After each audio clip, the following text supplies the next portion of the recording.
is what I've heard is easier to penetrate Oh, that. I heard the opposite. So, well, either way, we are prepared. Right. Yeah. Depends on who you're talking to. If you're talking to the guys running WebEx. So we weren't recording it, were we, Sarah? I know what I'd say if I was in Okay, charge. perfect. We'll record when we're, okay. So I just wanted to make sure we're all aware of that if that were to occur, and I hope it does not. So, Just know that you're not alone in that. yes, it's everywhere, yeah. It's crazy. And it is. One of the reasons why we always have our code of conduct printed on the agenda, very easy to refer back to, is to just say, we're going to turn off our chat so that we can maintain our code of conduct. So our chat actually Really is off regardless. It is. Oh, it is? It is regardless, and we're supposed to go back to the guidance for civil disclosure part of council. So we do have our guiding documents, but we're also supposed to go back to what the guiding documents is for the city. So, Okay. and if I have to, I am able to read it. It was suggested if I need to go that far. Well, you know me. For reference, Tara, the chat is working. So. Just tried it. Chat is supposed to be disabled, is what according to. You may be able to turn it off, in platform here, but, At least from what I've read, chat should not be allowed in any way in public record, because of public records. So, most particularly, be sure to disable the chat function in your meeting. Really, that just Require- cuts down so much interaction. I think there's other ways to interact, especially in a meeting. So, and then they're supposed to do their initial. First, you gotta know how to kill the chat, right? So, and if not, then if it can't, then we'll kind of watch it and see yeah. what happens. It'll probably be up in the preference, and it'll go somewhere. Up here. Yeah. Yeah. So if we're going and somebody sees something, please, and Tara, I know you'll be watching, but, yeah, that's Anybody knows where to actually turn that council off? according to that. I don't in WebEx, but, How many educators don't supposed to take the trial? How about view? Can you go to view? You could also close it off. I wonder, Tara, if you just X out No, chat, so that's it's just not. individual. Yeah, just close Yeah. the box. yeah, it just closes the window, it'll still pop up. It'll. It exists, it just may not pop up. Yeah. Just then. It's hard to keep different apps straight. I know, it completely is. Anyone can share. I think you want to take that off too. If anyone can share, you want to get permission to share. Yeah, and it's not allowed participants. Mhm. Exactly. Try options there.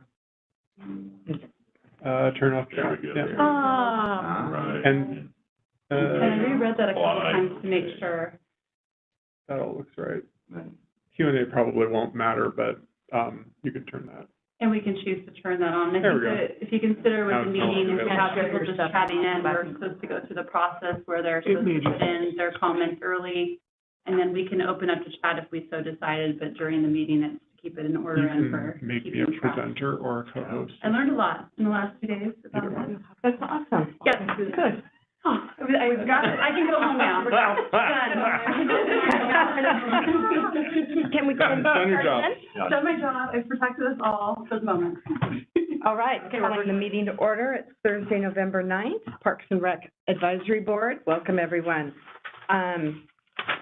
Do we have approval for tonight's agenda?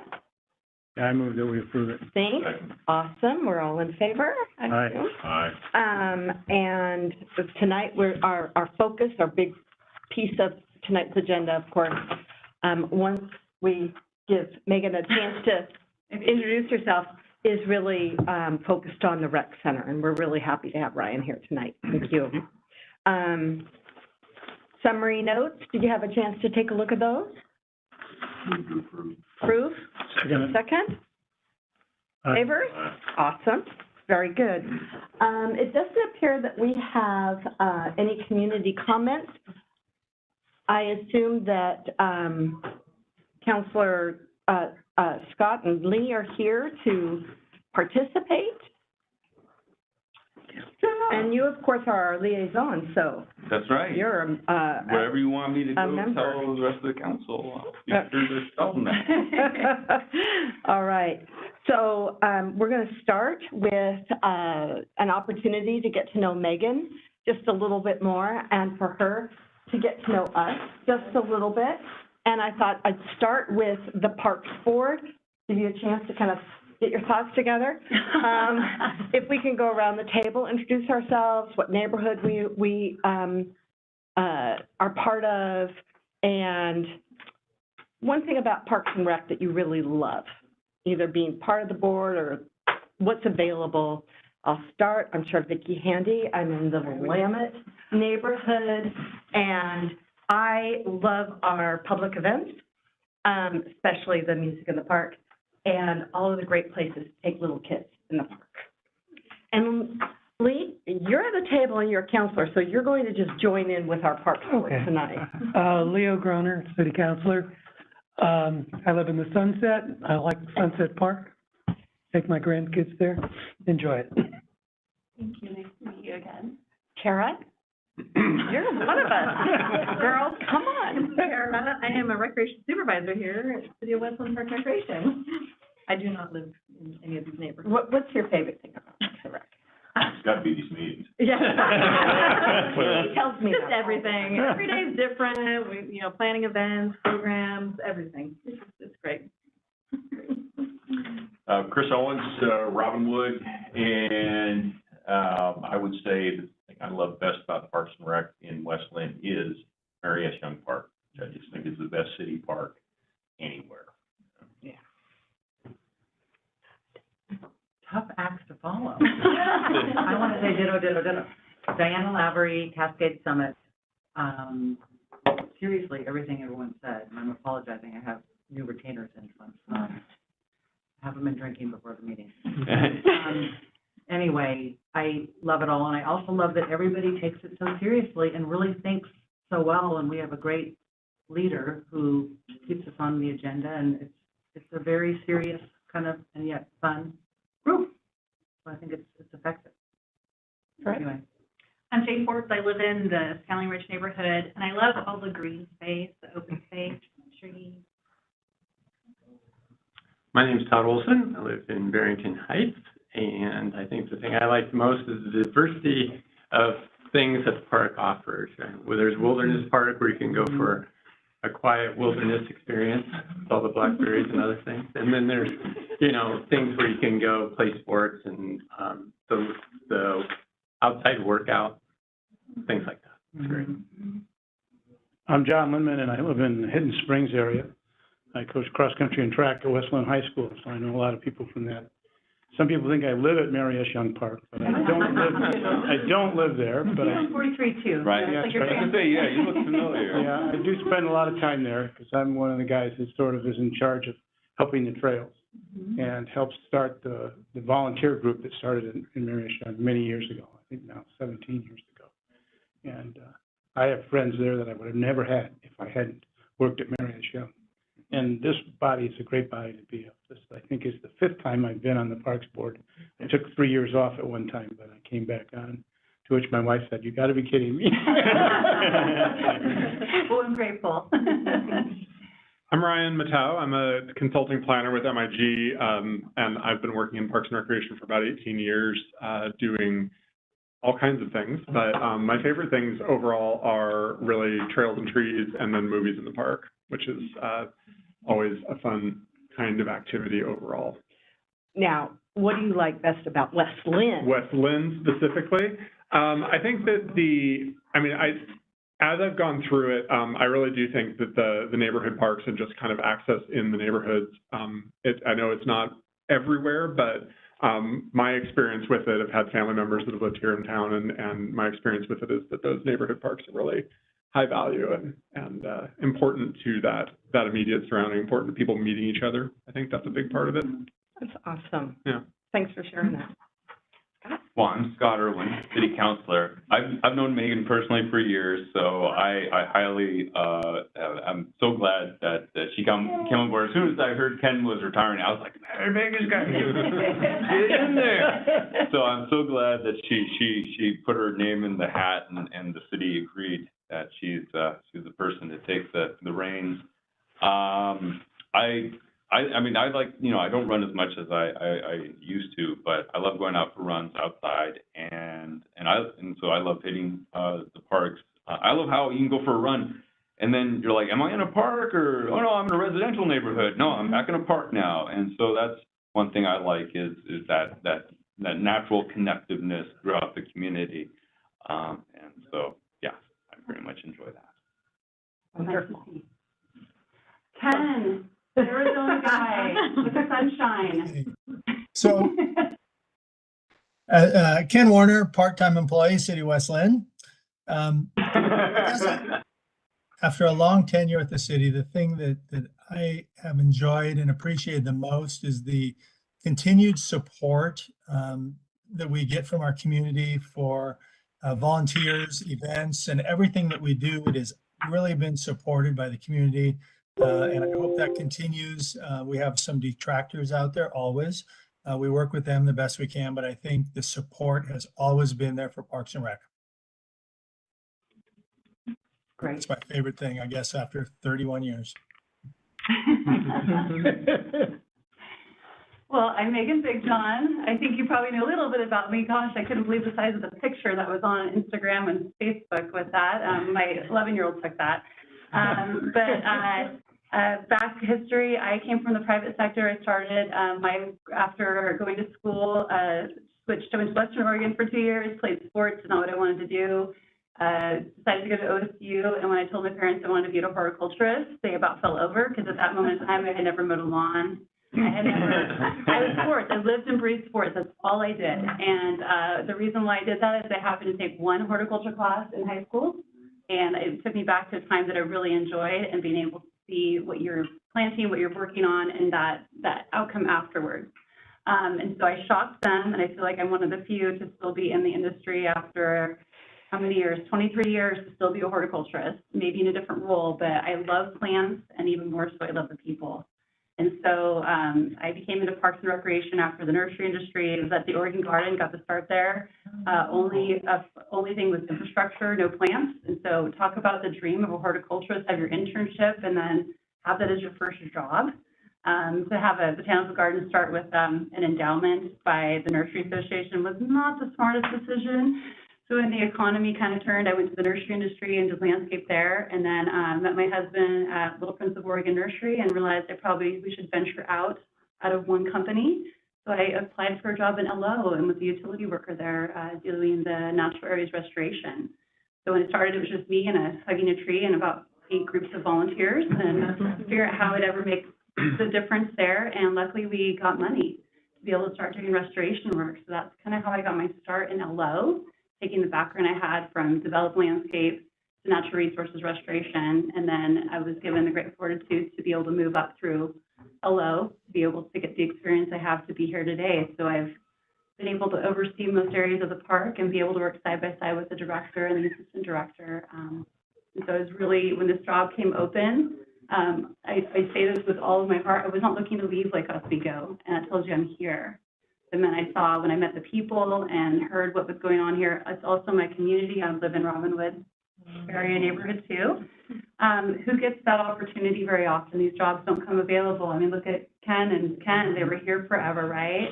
Right? I mean, it's a legacy that I'm getting handed, and I take that with great heart and with great pride. And so my face turns red when I get a little excited. Because I'm really passionate about that. I love being a park and recreation professional. Just had our conference. I'm on the board of directors of ORPA. I think what we do is really cool. And I think it's that you're improving the land for the people who live there, and you get to see an impact of what you do all the time. And so my favorite part right now in West Linn, I love our parks, and I love the people that I'm getting to work with right now. I have to say today, they are fantastic.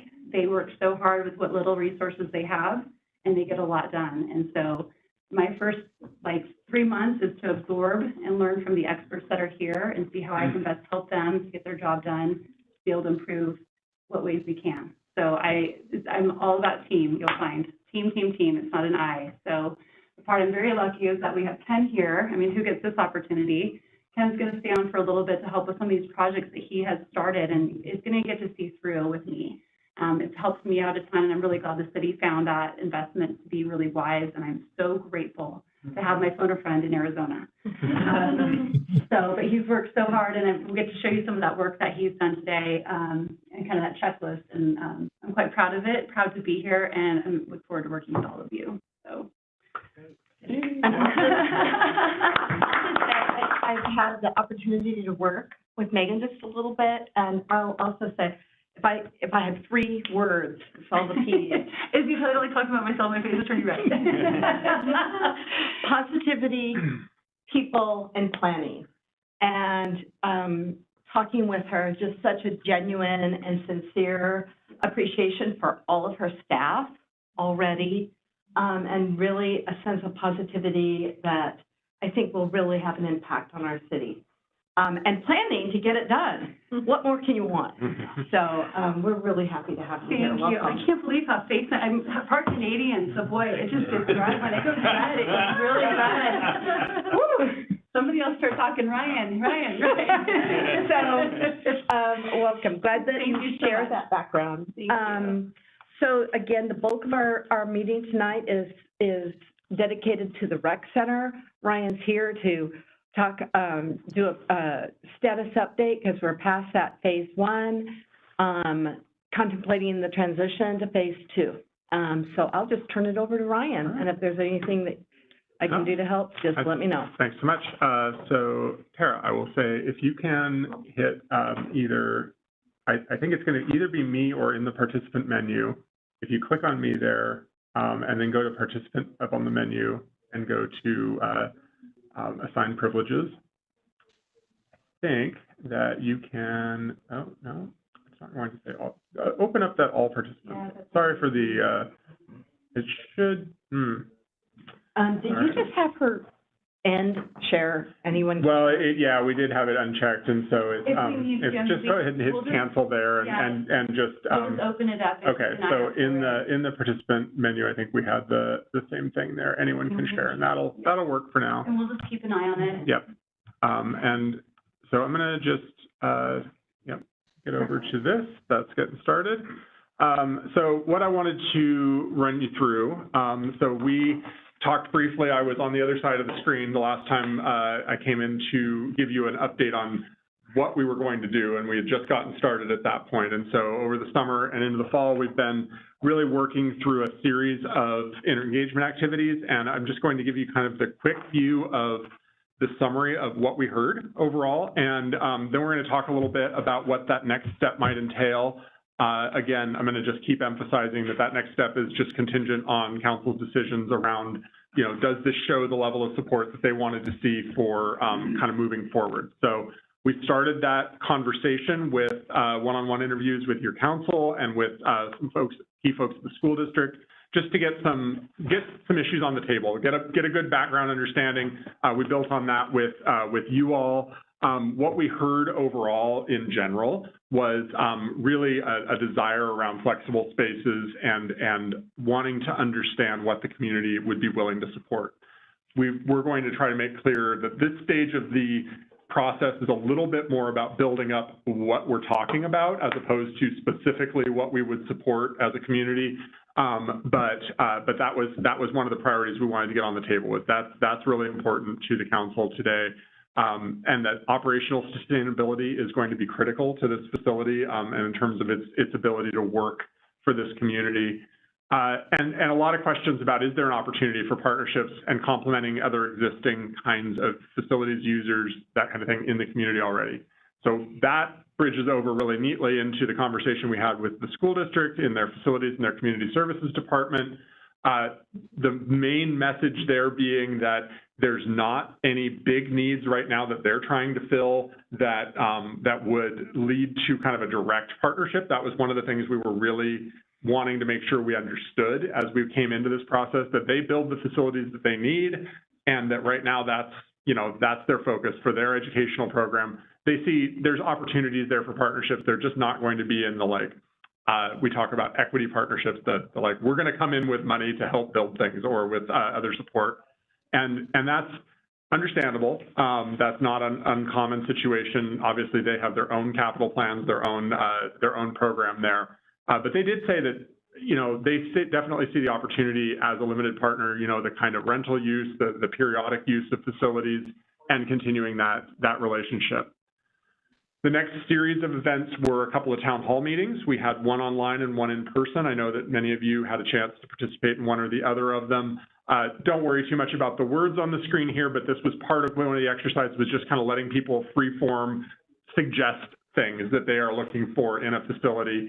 And one of the things that is centered in this word cloud, which is, kind of interesting. There's both pool and no pool centered in this word cloud. But ultimately, we're going to keep coming back to that pool issue. But I'm going to put it out right at the front here, which is that the way that we're approaching that is that we understand, and we have understood from the work that we did back in 2018, 2019, working on your parks plan. We understand there's a strong desire to build a pool in this community. Right now, all of the analysis that we've done so far doesn't necessarily show that that's the path to go. The direction that we've been given by council is that it's not off the table, it's just a not right now kind of message. And I want to be really clear about that. We're going to talk about that some more.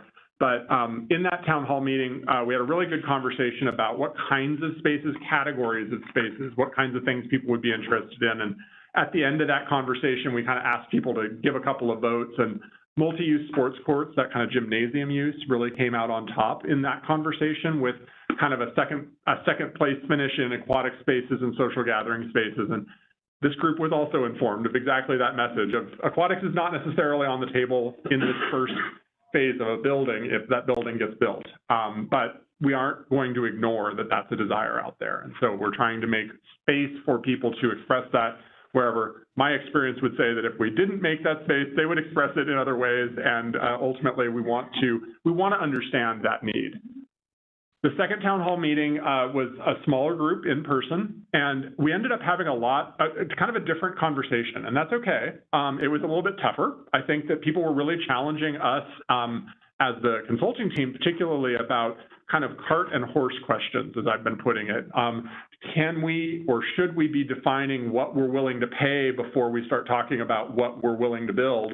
Or as I was trying to kind of flip that conversation, can we even understand what we can afford until we understand what we are looking at? Because as we often say, every time we say community recreation center, as many ideas pop into the room as there are people in the room. There's different visions in everybody's head. And so really trying to focus this conversation in on what is the shared understanding of that? What are the things that are most desired? And that conversation surfaced a lot of interesting ideas, both in terms of types of facilities. There was some real interest in that group about safety in the context of climate catastrophe, in the context of ongoing pandemic, in the context of wildfire smoke, having safe indoor spaces, places that people can kind of retreat to, did sound very appealing. There was also some conversation around workforce training and about youth and youth activities, which is a thread that kind of carried through all of the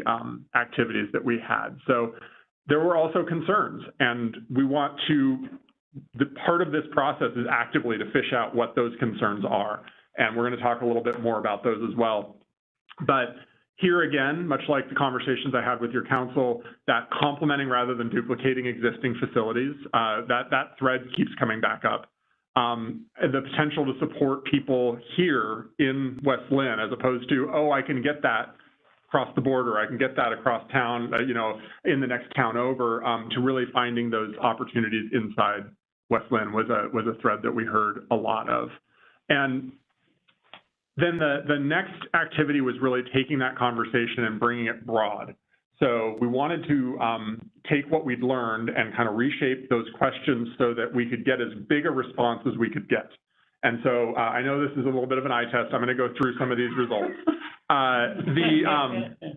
So we heard really clearly in the two town hall meetings that it's a little hard to just come up with these ideas out of whole cloth, and people wanted to have examples. And when we were there in person to talk about it, we had that opportunity to talk about examples. But in the online mode, we wanted to provide imagery. We wanted to provide examples of activities that could happen in different kinds of spaces. And so we did a lot of that. And the response was really good. We pushed this out through all of the channels. We asked everybody, I think that you all contributed to this. We asked everybody to help us get the word out about this. We ended up getting a little over 1,800 respondents. which even bests the response to the online questionnaire that we did in the Parks Plan in 2019, which we were very excited about at the time. Getting over 1,000 responses in a community of this size to this kind of an ask is really exceptional. It's really great. No, yeah. And so we do this all the time. We do this in big cities, in little towns, and it depends on the topic, it depends on the place, but overall, you know, my stretch goal in general is getting over 1,000 respondents at this point, and this blew this away. Really, really good response. So then the next question becomes, okay, so how many of those responses are unique? How many of those responses are residents? How many of those responses, what's the quality of this information? And we do a really extensive review of the underlying data here. We look at everything from IP addresses right through to duplicates of responses to make sure that we're not seeing, you know, like people copying and pasting or submitting a whole bunch of similar responses or repetitive responses, and really no evidence of that in this data set at all. So there are absolutely people who, you know, multiple, you know, groups of people who submitted that they really want a pool, and they said that in a lot of ways in a lot of different places. But as far as we can tell across the data, they are unique individuals in West Linn, and they are not bots or out-of-state, you know, people or anything. And the vast majority of them were also indicating that they're homeowners here in West Linn, which is an important part of the kind of universe of people we need to get the support of, property owners and voters. So we asked a few demographic questions. We did see, you know, the smaller subset of this overall response that indicated that they're retired or retirement age, but it's actually pretty similar to the actual percentage of your population that is over retirement age. So we're feeling like that was not underrepresented at all. We did get a little overrepresentation of households with children. That's okay. That's just something we know in this result. This is not meant to be a result that represents the entirety of the population. This is respondents, but a lot of them. So we're trying to understand that in that context. Wanted to make sure that we all feel really good about what this data is, and we understand that this is the perception of this group of respondents, but it's a large group of respondents. Just one more quick fact. We also asked about length of residency, and we got a really good distribution on that. About half of the respondents had been here less than 10 years, and about half had been here more than 10 years. Quite a few in that 0 to 5 year range, and also quite a few in that 16+ year range. And so really representing a lot of variety on that front. Now I'm going to jump to the end of that questionnaire, because we asked a question that was also driven by what we heard in that town hall meeting is this still a priority for West Linn? Okay, so we started the conversation with, in 2019, the Parks and Recreation Plan said an indoor active recreation center is a top priority out of that plan. And then the question that we asked was, do you believe that this is still a priority for, you know, we prefaced it with, in 2019, it was a priority, and we asked, do you believe this is still a priority? And so every answer on the right side of this line is a positive answer, an agree or strongly agree, and every answer on the left side of that black line, you can kind of, it's a little bit faint, but the red answers are disagree and strongly disagree. And what we saw was across the largest part of the response set, so almost 1,500 people responded to this question, and nearly 90% said that they either agree or strongly agree that this is still a priority. It's a really strong voice. It's not representative of the entire community, but it's a very strong voice. We started breaking that down to look at how different perspectives might see that same question. And we kind of took it out to, based on what we've been hearing, what we thought might be the most resistant group, which were retired households that have no children that visit or come into their lives. Because we were hearing a lot of things that people are immediately associating this with, this is a facility for kids. Now, I will push back on that every day, because I think that this is a facility, this can absolutely be a facility that serves everyone, but there is that perception out there. And so we wanted to look at that split particularly, and that's the bottom bracket here. So the bottom line is the level of support of people who indicated that they were retired and have no children that visit their household regularly. So still well over 50% are in that agree and strongly agree, and relatively small number are willing to say they really disagree with it. Now, those people were vocal about some of the reasons.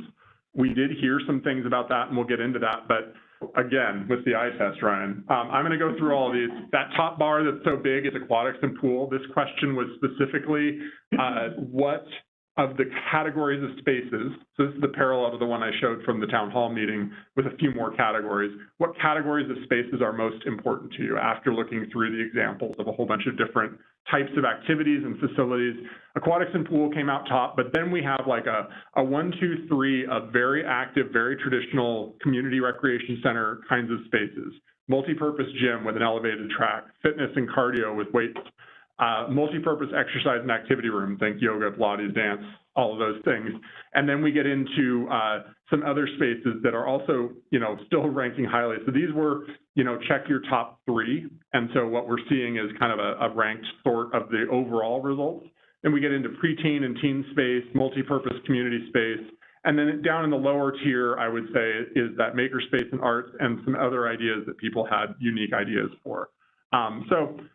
This is kind of starting to set what that building program looks like if you ask the whole community. It's starting to do that. We're not 100% there yet, but we're getting an answer that tracks with the things that we heard in 2019, and we're getting an answer that tracks with the things that we heard from people in person. So these are all things that are important to us thematically. So rolling back one more step in that questionnaire, the other thing that we asked was by category. So we asked, for that gym and indoor walking track, what kinds of things are you interested in? What kinds of activities? And we asked that for each category. Then we looked across all of those answers, all of those unique activities, and we looked at the top tier of the responses for those. So there were over 1,000 people that indicated they were interested out of this data set for each of these facility or these activity types: running, jogging, walking, strength training, health and wellness, cardio, yoga, Pilates, recreation programs, classes and instruction, and arts and crafts. And so some of those feel like they're a little bit overlap. Some of that is because they were in different categories. And so like the classes and instruction and the recreation programs, kind of reinforce each other, but may have been in different types of spaces. So this is getting even closer to that building program. That's like, this is more like if you walk into this collectively imagined facility, these are the things that are happening around you. And so this is really helpful to us in getting started on the kind of technical work. Now that said, it's not all happiness. It's not all like we've got it, yeah, everybody's thumbs up. There were a lot of written in responses, the largest chunk of which we can kind of set into a bucket that says pool, and that's okay. It's a very big bucket. There's a big bucket of pool comments. Then there's smaller buckets that really are represented by these bullets. One of them is a very strong concern about tax increases. I would say that the number of, and is this a priority question, really starts highlighting, you can kind of see those red bar people were probably the ones that were more likely saying this, but they're a relatively small part of the overall puzzle in this response set, again. That lack of pool and aquatics becomes an important, that was a concern, and it was a reason that people gave that they wouldn't be supportive. And we need to be aware of that. We need to be thinking about how that plays in the overall discussion. Excuse me, just to clarify, would not be supportive if there was not a pool. If there was not a pool included in the facility, yeah. What percentage were they? This is a little bit harder. I can get you some numbers, but it's because there were so many people who were just like, a pool would be so great, a pool would be so great, and then there were a few people who were like, I don't have any interest in this if there isn't a pool. It's a little bit hard to say that one is the same as the other. But there were definitely voices that were saying, I can't see supporting this if a pool wasn't part of it. Why would we do it if a pool wasn't part of it? I remember that being a thread. It would not, to me, outweigh all of there were a lot of supportive pool comments that didn't necessarily say, that point. Breaking this down in specific, it is. Come down to our messaging of explaining that as you hear this, it'll really come key for us in the future. And it's one of the things that we're going to keep asking about, keep testing. So existing facilities and competition and other city priority needs, these were not, again, giant like portions of the group, but it's a concern. It's one of the things, as Megan was saying, that we want to keep talking about in terms of messaging, how this works out. And access and transportation, which is something we heard in person a little bit, is something that did come up. And the way that that was worded largely was, if it's not somewhere where I can get to it or can get to it on public transit, it's not valuable to me. We heard in person things like, the current location here at Tanner Springs would be great for some kids, but not necessarily for all kids. How does transportation work? It's a concern. So from there, I'm gonna actually turn off the sharing here for the moment, just in the interest of not taxing everybody's eyes, and pass this guy around, which is this is a short form summary of those kind of top level findings. And on the back of it is there's a couple of those there, if you could pass those around, and if you could just kind of send those down, and keep one. And then, so this guy on the front page talks very briefly. This is the most executive summary. Do we have a few more? Do we have enough for everybody? I think Good. so. Okay, excellent. I have a few more that didn't print quite right, so if we need them, I've got them. But so the introduction here is just basically giving that front part of what was going on. And then we really called out 4 major themes. And the first one is that level of support overall. We just put the 1 bar for space reasons. We're gonna talk a little bit about what we have and haven't included here, because we want to get your feedback on that. The second one is really that those active indoor recreation spaces, at the top of the list, were really important to people. That is seen as being a unique feature of this, what we're talking about here. Aquatic swimming and pool space are important. We're not going to lose sight of that. And that there are clarifications and concerns that we need to continue to address.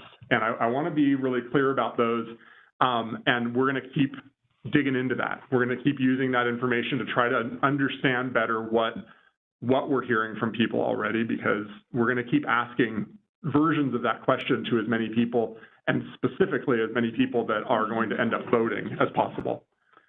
Yeah, please. Yeah, we may take this for granted, but I presume there's a lot of interest in sweaty activities. I presume shower facilities are part of the design. Yep, and so the technical work has been already started in parallel with this. So what we needed to do to get to understanding what kinds of spaces does this mean, what kind of building does this look like, is we needed to understand what kinds of activities we were trying to support, because that could look real differently depending on what kinds of things were in the building. And so those kinds of supporting spaces, the kind of administrative space, the kind of storage spaces that we aren't going to ask people about, they just come along with the other choices. And that's where our architecture team and our programming team come in to really fill in all of those gaps and to help us understand what the whole program is, how much space we really need, because you don't just need the space for the actual weights and the spin class. You need the space to store the yoga balls, and you need the space to shower off when you're done. All of those things come with. And so, yeah, that's a great question, and it's part of the technical work that we don't necessarily ask the community about, but we absolutely work into our cost figures and our operating costs as we're building that up. So the front page is just that summary. It's like the highest level of what I just showed you, which is a slightly summarized version of a longer version of the overall results of the survey that we can share with you all as well. On the back side is a little bit of timeline material. And so what we're trying to do here, this is all still in process and all still pending a decision that's coming up. And that's one of the reasons why we're here to talk to you tonight. So the rough timeline, we're starting to pull that apart from the initial, just like, oh, there's a few steps in this process, right? We're starting to pull that apart and start to understand the details of that. We haven't put specific dates to really much of anything at this point. We have an idea of the order in which they need to fall out. And that's important because there is a goal to, if we're going to put this on the ballot, in November of 2024, we need to roll that back. There is a period of time that needs to be approved by the City Council, referred on to the ballot before that. And we need to also roll back the work on the technical side that needs to be done and the work on the community side that needs to be done to continue to understand, refine, and build up support for this idea. So the coming big decision here is in December. We're on the agenda for December 11th. To come to City Council with this information to discuss whether or not this first phase of work has kind of reached the bar that they set for us, which is, as I understand it, is there enough support in the community that we should continue, spend some more resources to continue to develop this idea and to ask ultimately a final question of the council, which is, do you want to refer it on to the ballot? That is not the question we're asking in December. That will come a little later. But the next step will involve saying it's worth it to move on, to move into a new phase that's going to, you know, we're going to continue to develop both the technical side and the community engagement side of this. And so the first step of that, or one of the big steps that'll be different, is probability-based polling of voters in West Linn to understand the level at which they would be willing to support a facility that we've now defined better. So we can ask them, rather than just, well, what would you support? Or would you support a community recreation center, letting their minds go wild? We can now put down on paper, we're talking about this kind of a facility, has these kinds of capital costs and these kinds of operational costs. We've been working on both of those capital and operation costs along the side ever since we kind of got these questionnaire results. So we're going to be asking the question of, should we move forward to do that polling, to do that community work, and to do that technical work in December on the 11th? My question to you first is, does this all make sense? And second, is there information, particularly for this kind of a summary? It doesn't have to stay 2 pages. I kind of like 2 pages because it's front and back. I can just hand it to you. But is there information that you feel is critical from kind of the larger summary that we really ought to be saying every time we're handing this to somebody, every time we're putting it out there? You all have a better understanding of what's going to be important, certainly at council and certainly in the community, to help people understand what this is about. We've definitely identified some places that people are unclear. Well, there are gyms out there. Well, and then the recreation staff will tell us real definitively, yeah, there's gyms, but there's no time in those gyms. The waiting list. Yeah, exactly. So it's like there's things that we need to clarify in the community, and there's things that we've learned that we need to communicate. And I want to just make sure that we're not short shrifting that communication. And so I'm very curious what made the most sense to you, what didn't make sense to you, what you have questions about, and it's really specifically what you would like to see added to a summary of what we've learned for the people who need to make decisions, and also the people who haven't yet gotten up to speed on this, who really, you know, need to know the basics. You need to know, you know, what is this conversation? What are we actually talking about here? So I'm going to slow myself down here a little bit. I just got through a whole bunch of information. Obviously, there's probably some questions that haven't gotten asked yet, but those are kind of my 2 primary points that I'm looking for tonight, and there may be other needs that are circulating around the group. So thank you for the chance to come back and do this, and for trusting us with, you know, working with your community all the way through. I know that you know, we wouldn't be here if it wasn't for your staff team and your council giving us a pretty big vote of confidence, you all giving us a pretty big vote of confidence to go out and ask these questions, which are relatively tough questions to be asking in the community. So really appreciate that. So questions from the... Can I add one piece before? So Ryan's really asking kind of 2 questions, if I'm getting this right, so we don't get ourselves confused and for time's sake. There's more of his presentation coming, but I think for me, I wanted to know, when you saw the presentation, did that make sense and be enough detail in there to kind of go, okay, the ultimate goal would council want to push this forward? The second one is the snapshot piece that Ryan has. To be honest with you, just was created yesterday afternoon. It revised it today because we just got the idea from Vicki to do that on Tuesday. So it's definitely in a real rough draft, and there's already some things that we can, and Ryan and I already want to add to it. But before we go, we ran out of time today. We wanted to have you guys look at it first. So please keep that eye with Ryan. He just had a short moment to even put something together. So we want it, but this to us is like your advertising piece. As we move through this, it's a start, a snapshot of somebody who hasn't heard of it before. So we didn't want perfect to get in the way of good enough to show you and help you and to let you help us refine it. Exactly. So before we look at the moving forward piece, all of the status update with the report from the survey, what really hits you on what Ryan had to say? Let's just focus on what was it that was like the biggest impact? Well, it's the risk of getting ahead. I think that the thing that's going to need to be clarified is this issue of the pool and how you address that. And I think the basic answer of not now is fine. But when you mentioned that, okay, we had, a lot of people want the pool, some people, we said, if there's not a pool, I won't support. I think you need better clarity on that. And then between you, I mean, you really have to get this from council, but how are we going to address that? Because to allay the concerns of the people who think, well, if we build it without the pool, we'll never get pool. Or even there's a bit of a danger as we look at this tolling issue. ODOT kept saying, we're listening to you, and we kept saying, you're not listening to us, we're saying no, and they said, well, we're just not explaining it well enough. In fact, they weren't listening. I love this approach. I think you are listening, but you're going to have to communicate that back, and you're going to have to talk to the people who are kind of saying no pool, no support. Yeah. Yeah. And so what I'm hearing is like understanding clearly where that I really want a pool is going to sway their vote. Like it's like there are going to be some people who will say, I really want a pool, but I can set that aside for later. And there are going to be some people who are like, no. Yeah. Okay. I just wanted to make sure I was clear on that. One piece on that we talked about with the steering committee is when we're looking at, I actually asked the committee MIG to look at it from, we're talking about a building, but this building is going within Tanner Park, and that has its own flavor and of what it is. People, are we getting rid of the park? Is it being redone? No, the heart of Tanner Creek is going to stay the same. It's going to be that way. So then you're going to put this rec center in it, and then there's spaces around it, and how is that activated down there? And so there is a place to be able to draw a pool to show that could be a secondary phase.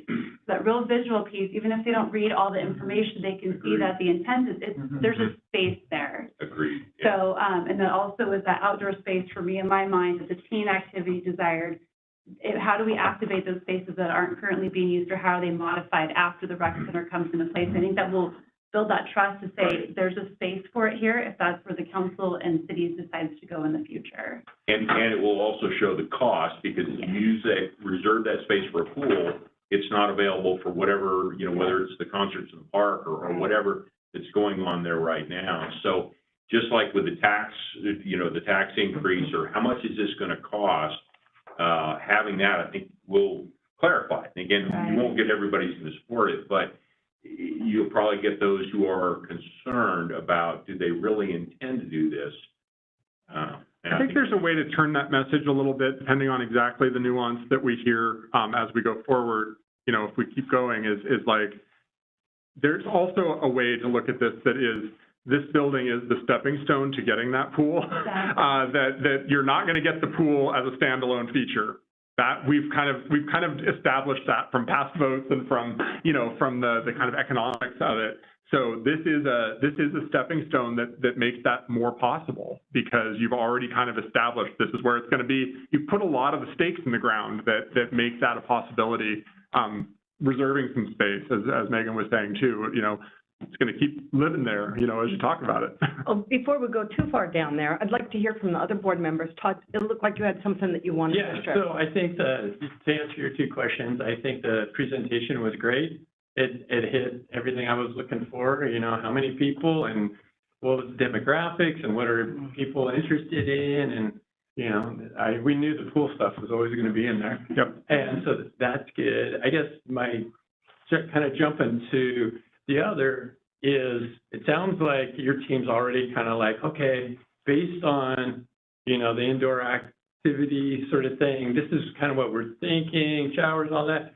Do you have a size? I mean, how is there some way that you can say the size of our community was, we have so many people that live around us, and here's our population, so we're thinking the size needs to be this, because we don't want to build something too small, but I don't think we should build the Taj Mahal that, we walk in, it's like, So it sounds like people will probably need a little bit more concrete, kind of help me keep what we're talking about. Yeah, and I think that kind of goes to the handout as well. I think you could drop the 90%, just say 90%, and then use use that space for a little kind of like, we're thinking it's this size, or Great. just kind of pushing people visually towards, this is what it could be. So you're looking for a little bit more of the description of what that building might look like, in this summary, and I think that's a good. Well, but I also don't want to go too far ahead, Yeah. because I understand that's not what you guys were doing with this exercise. It was all about getting to what do we even want. Yeah. So you know how to build. But we are starting to develop a rough idea of some of those things, so that's good feedback, and it's not beyond the realm. Jane. Okay. I have two questions, one for Megan, but also first for Ryan. So you talked about the tax base, and we're polling obviously people who live here and what in general people want. But what is completely missing for me is in similar communities, who actually uses this? Do the people who rely on public transport? Do the people who are in rental units who are not, you say like, oh, it doesn't matter, we want to, rely on the people who are tax base or owning the homes. But if they aren't the majority users or those in need for the facility, we're missing that population that rely on this and need it. And that's what I want to know. Yep. So, And we have been doing some market research work around that, so getting a sense of that. Again, it's all kind of preliminary sense, and then we refine down the road, but I hear you, that makes a lot of sense to me. And I think we said maybe even in the last meeting that we joined that it's really hard to compare these in communities. It's so difficult. Everybody wants that, and they want that to be a really direct comparison, and the reality is that, I think maybe we said this at council, the reality is that every facility is a little bit different. It's a little bit more tailored to that community than you kind of expect when you start thinking about it at a high level, which makes it really hard to kind of do the apples to apples, but there are some good generalities that we can bring into the discussion. The population is in need of daycare and an after-school facility and that gap time, and that kind of Important. stuff. Okay. So, and then for Megan, to make context of this, so not so far down the road in your last employers, there is a very large facility being constructed now. Can you comment on that so we know that people who want the aquatic center, that kind of thing, well, it's only a couple miles down the road. There's a very nice facility. Do West Lenners get a tax break or a entry fee break or something? They have, just like what we would potentially have, where you have a resident fee and an outside resident fee. And so those will be established here. We've had conversations. I know Ken has had conversations with Jan Wirt, who is the, deputy director over there for recreation. And that's kind of standard anywhere. If we go to Clackamas, the scale isn't that far off. It's not like a huge gouge to non-residents, but there is a break for residents. What's going to be there? Like, what is? Oh, what's going to be there? So there's going to be a 2-lap professional pool or competitive pool for the 2 schools that are there. There'll be a barn pool for swim lessons, and there will also be a small rec area with a slide. There will be a hot tub there as well. I know you would never realize that people really want that, and it's really cool. And then they're going to have a party room. They're going to have workout space with equipment, open exercise space. There'll be a single basketball court there. Sorry, I'm driving in the plans in my head as I'm looking around. But then they also have the golf course there that's being redone at the same time. And then a new skate park, and everything that's coming just down the road from that. So there's quite a bit going on in that area. That's why Stockton's crazy with parking or traffic right now. But the one thing to remember when you're asking about those spaces, did I answer that question right? They're similar. So if there's this big, huge, is it like just the old tiny little 25-yard pool, or is it like the fabulous facility? It's a big facility for certain. The pool is the dynamic one there. You'll see if you drive by the tall walls right now, that's the gymnasium that is going up right now. The thing to think about is budget does kind of unfortunately rule the world, right? And so the one thing that you do when you look at spaces is, even if we're to look at somebody comparable to what you offer, we have been tasked that we need to be cost recovering on this project, right? So between Ken Ballard, who's the other consultant on here, who's looking at our operation, he'll be looking at those things. Like, the things that are listed are the things that help kind of start to recoup those costs with classes and fees, however we go about that. And then what the role of the programming staff that we do is we kind of end up catering it to our community as to what draws our community in from past references from what Tara and her team have already done. Also, that we can see the trends. We can create a teen area, and if that doesn't quite, we can do programming for it. It could also be for older adults. It could be for youth, for pop and play. So making sure that you have this building that's flexible to adjust whatever the trends are is really the key. And that's where you find your draw in, because there's going to be I don't want to say all trial and error, there's a Scotia, Ken's probably just dying to get in here. But there is that you build what's going to make it so that we can operate the building and get our cost recovery in it, and then we've got to be creative and adaptable to get the people there. But the infrastructure that they're asking is completely doable to build, but the size will be based on what we're able to really afford to do. And one other thought on the Lake Oswego facility, one of the advantages of having kind of the top local architect and operations team is that they know what's going on there, because they were also working on that facility. And I would say that, you know, we've been told in no uncertain terms that the facility that Lake Oswego is building could have been twice as big and will be oversubscribed. There is a cost constraint that kept it to the size that it is. It sounds like a big, beautiful facility, but the demand in this area is big enough that it will be oversubscribed. So almost by the time you've built it, it is Too small. And so I think that, especially thinking about the pool as a shared resource, you're not going to see the kind of access to lap swimming and that kind of thing that you would even see in another recreation center, which isn't, the lap swimmers still complain about that. You're going to see less than that because of the school sports taking up a lot of the time.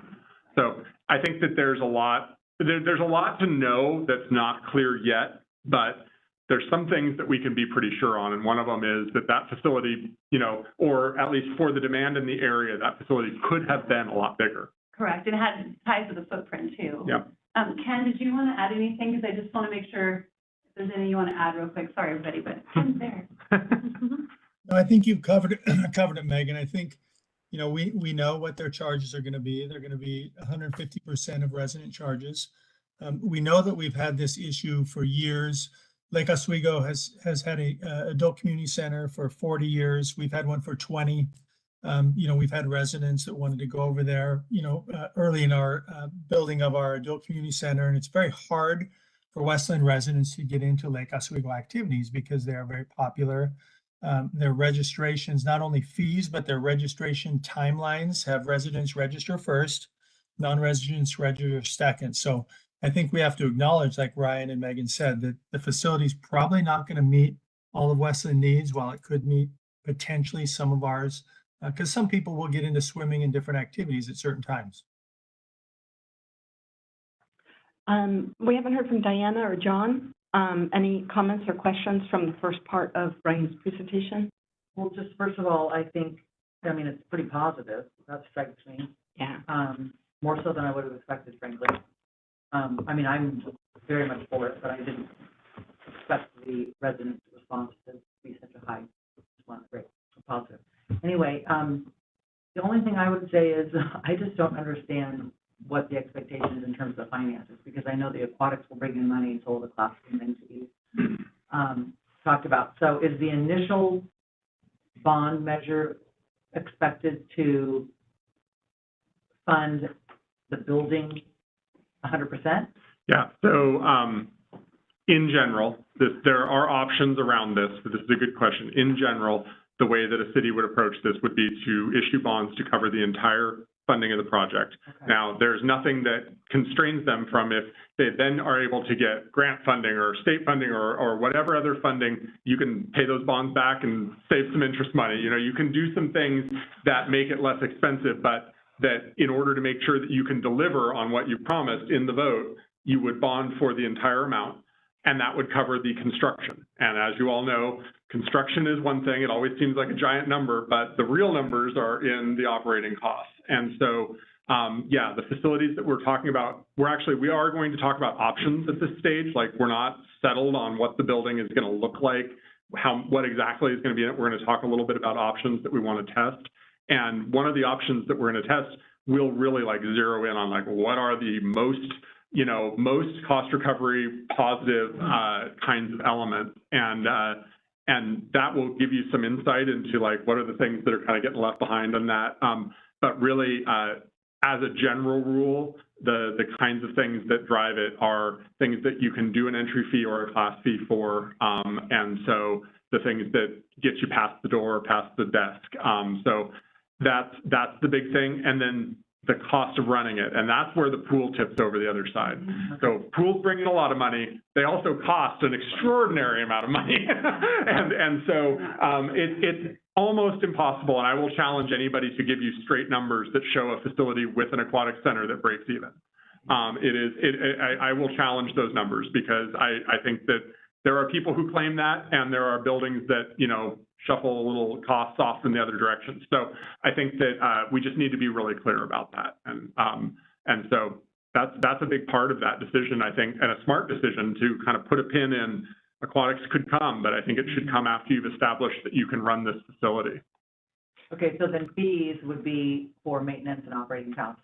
Fees, yes, and there would probably, and the charge is to have those fees and any other like rentals and that kind of thing cover as much as possible of that building's total operating cost, yeah. And then will there be in the future a line item on the Park and Rec budget? For what? For maintenance? To be able to track that we're going. Yes. There will be personnel that help. Well, so part of this consulting part that I think we forget because we're part of this world is that there's the counterparts. So somebody's working on the architectural side of what that would look like with the pieces that we've been given, right? The gymnasium, the workout rooms. And there's somebody who's looking at our operations. So I've sent overall, like, what does it cost for a parks maintenance one? What does it cost for a rec coordinator one, like Tara's staff? And then how are we set up currently? And then he looks with what we have, what we may additionally need with additional staff, so he's getting, he did it for Eldo too. He's like the brains of the guy who does it in our area. So he'll be looking at what that operation costs and what it would take for us if we have this rec center to actually operate it. And again, it's high balloon, it's not down to the details. Yeah. It's a high level to kind of. But also balancing that with what we are likely to be able to bring in based on the kinds of class fees and the kinds of programming that this would open up.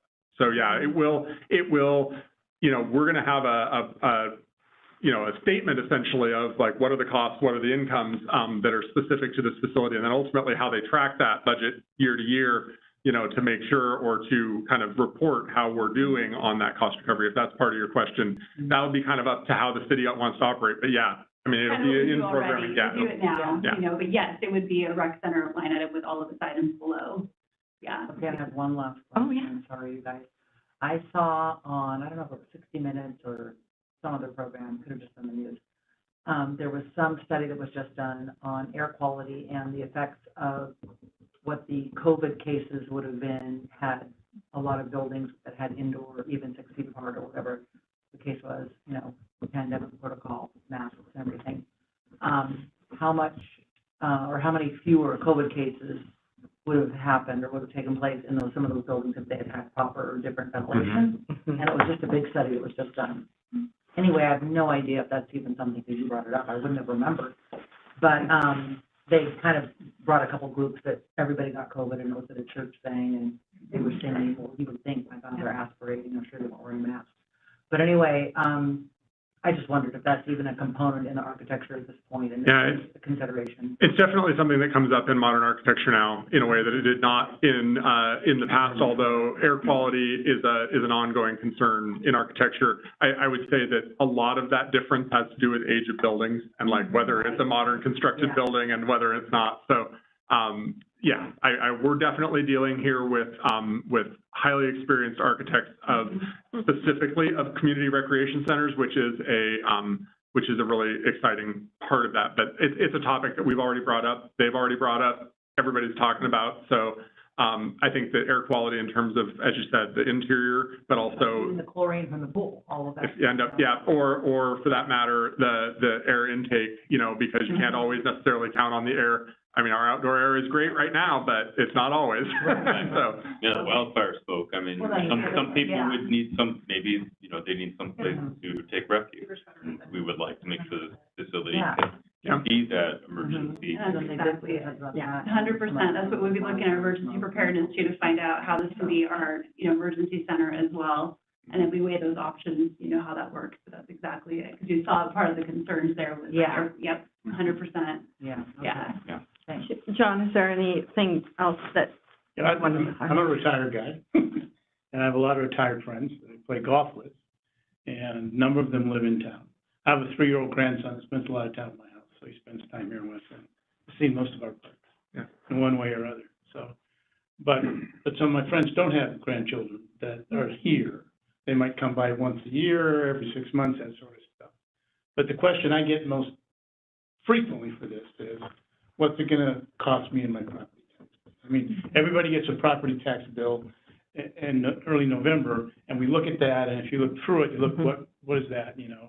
And everybody's house in West Linn is a lot more expensive than it used. I built my house in 1985 here when there were 7,000 people living in West Linn, okay?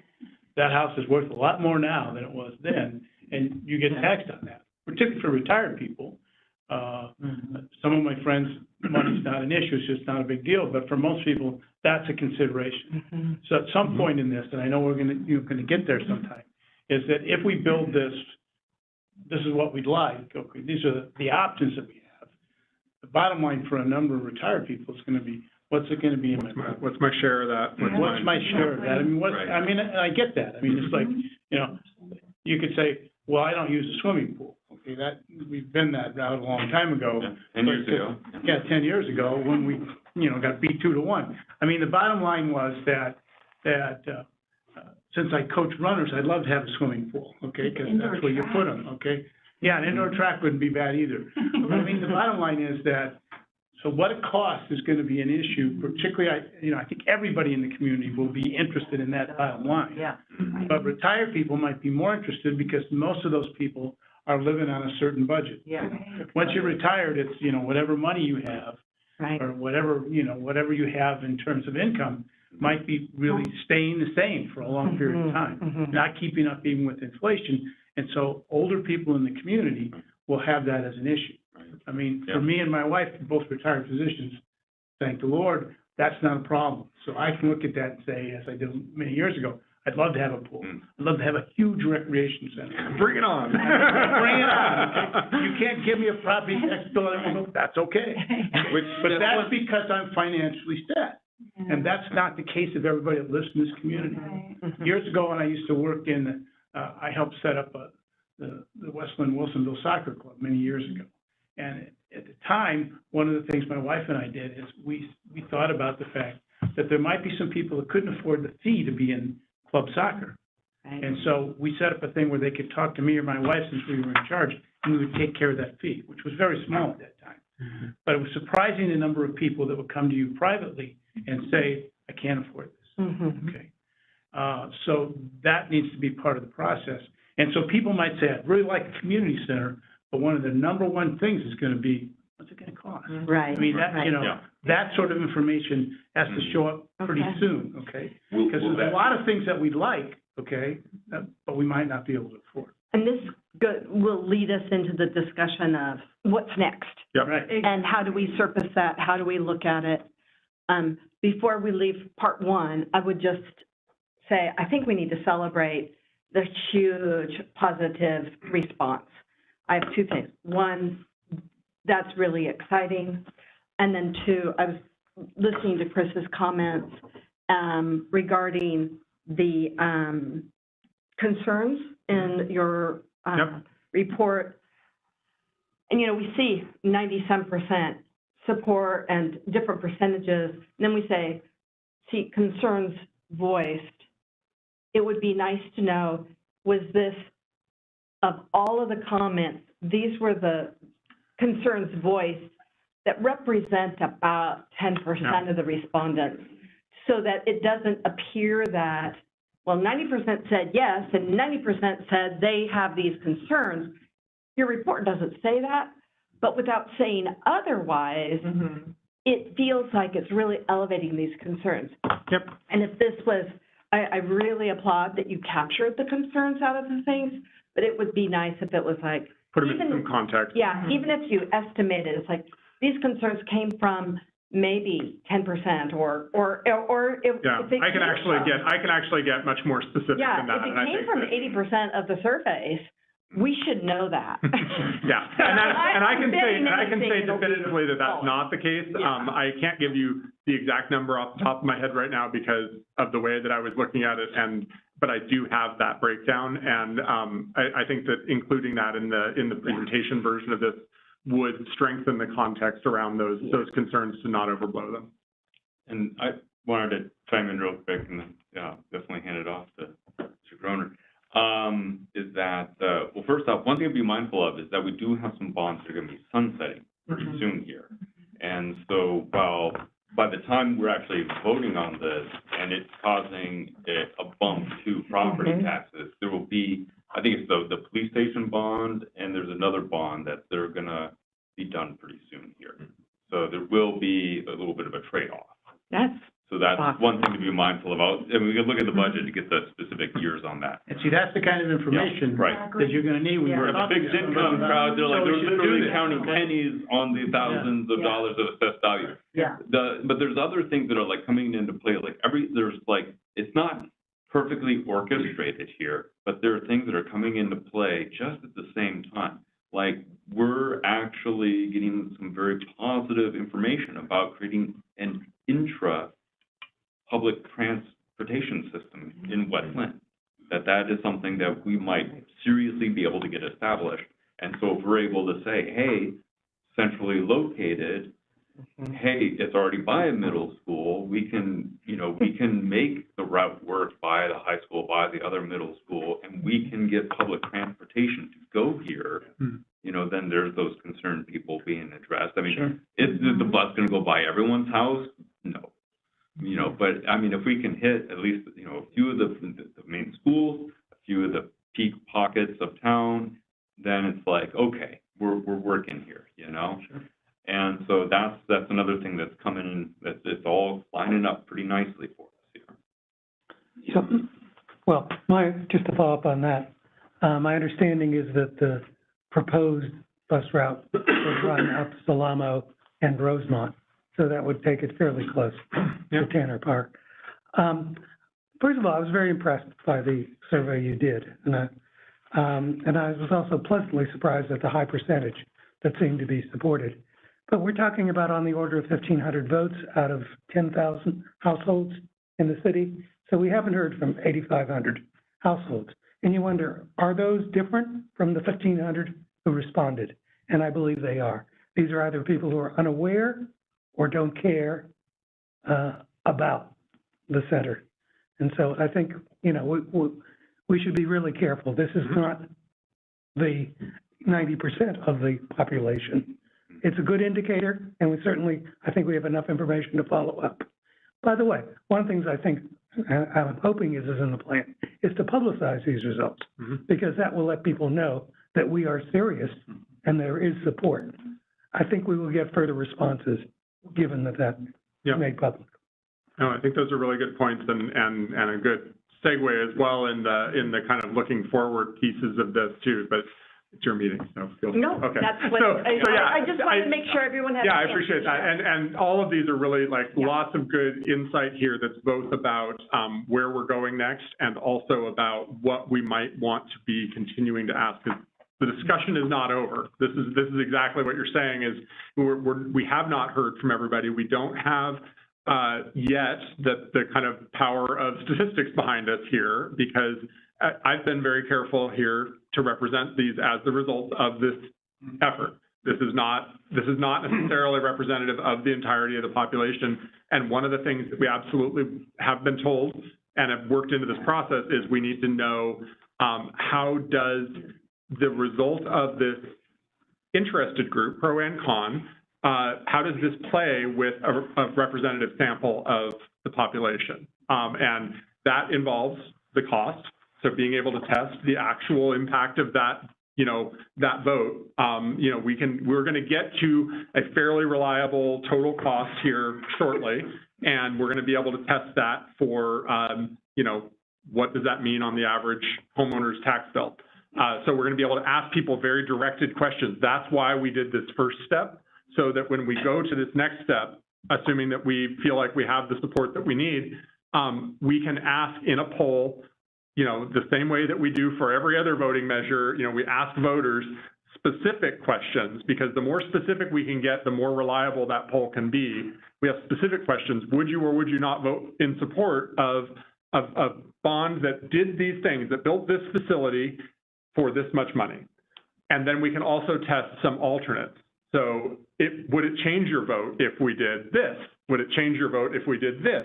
And also maybe some messaging. Would it change your vote to understand that all of the gymnasium space in the city is currently booked and there's no space for adult athletics. There's no space for, there is no indoor track facility. There is, you know, these other kinds of alternates that we can test. So that's a big piece, but not the only piece of the kind of next phase of work. So what we're trying to outline on this timeline, so I have in bold on the left side here, this December council decision of whether or not we move forward. And the ask of you all as an advisory board is, you know, do you want to make any kind of a statement to the council about what you hear in these results? Is there enough evidence here to push forward into the next stages of this process? Is there more, you know, is it worth going after more information about that? So then if we say yes, the plan as we've outlined it, and this is subject to change, it's all, you know, we have not written a contract for this. This is all about what the next phase of work could look like. But what we're proposing is we would include in that, on the community side, on the left-hand side coming down here, a voter poll. We would do that sometime in the winter, maybe as late as early spring, but we have to keep an eye on that timeline overall to get that submitted. There would definitely be steering committee and PRAB check-in points to make sure that you understand what's going on with those poll results as well as what's going on in the technical process. And then ultimately, after that, sometime, there would be a council decision to refer this to the measure, the bond measure, if that's what the polls support and what the community is supporting at that point. At that point, we still don't have the voices of every one of the 10,000 households, but we have a result that we can say that probabilistically, with a margin of error, that we have a representative sample that we can apply to the entire population. We can reasonably assume that that poll can represent what the ultimate result would be of that vote, of the voters here. So that really does get us, it doesn't get us everybody's voice. It doesn't get us 10,000 people or 10,000 households, but it gets us probability and representation across the entirety of the population. There's going to be some more work to be done in the community, both in the design, like understanding what we're designing, how we're doing it, shaping that. And then the city's side, then the roles start to split. The city side of that role becomes information. Just the facts, please. Once we've referred it to the ballot, we cannot be talking about anything but the facts. It will cost you this much. It will include these things.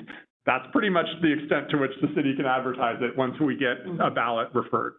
But on the community side, individual citizens, organizations can advocate one way or the other for this, and there is going to be community work and conversation happening in that. We want to set that up. This is like the very first stage of some of the kinds of tools that we could be providing. What's the information? How did we get here? How did we, what have we heard? What do we understand? What is this thing going to look like, be? And that's where we're developing in parallel, and as part of this same ask, we're developing the design, we're developing the cost, we're refining based on what it actually looks like when you get it onto the site, and we're showing you drawings, which I can't show you today because we haven't gone that far yet. What we have is a list of a whole bunch of kinds of spaces and square footages and approximate costs. But what we want to be able to show you is pictures. This is what it could look like. This is how much space it will take up in the park site. I think Megan's really right on there that that's going to settle a lot of thoughts in people's minds. What it's going to look like inside this building. What kinds of things are people going to be doing when you walk into this space? All of those things are both because we need to in order to have a design for this building and have a final cost, but also because we need to inspire. And we have to have those pieces of information in order to inspire the confidence and inspire the kind of like willingness to carry this forward. So those are the elements that we're going to be doing, and all the way through we're going to be keep tracking that operational cost. What are the impacts of this on operational costs? What are the impacts of this on the building cost?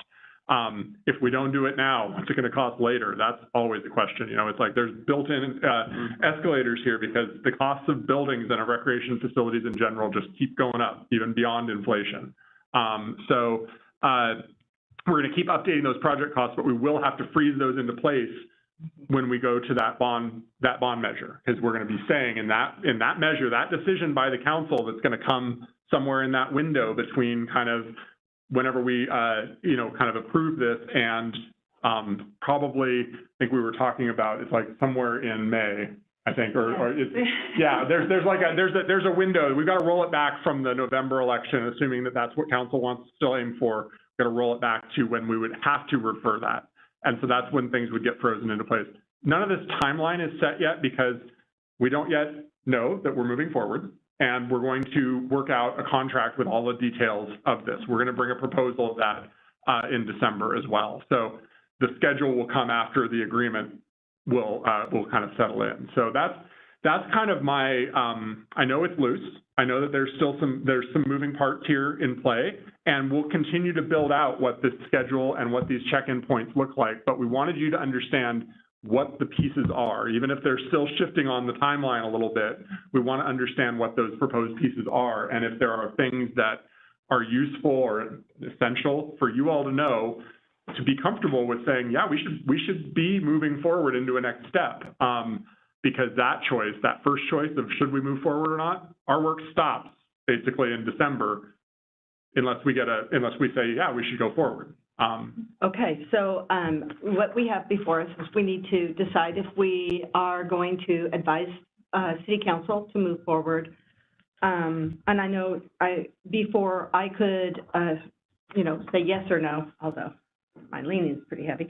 As I looked at your engagement plan here, I would just really like to emphasize in your proposal for the next stage, two things to really highlight. Mm-hmm. One is, you have the voter poll and steering committee and Parks and Rec Advisory Board updates, but just a little bit more of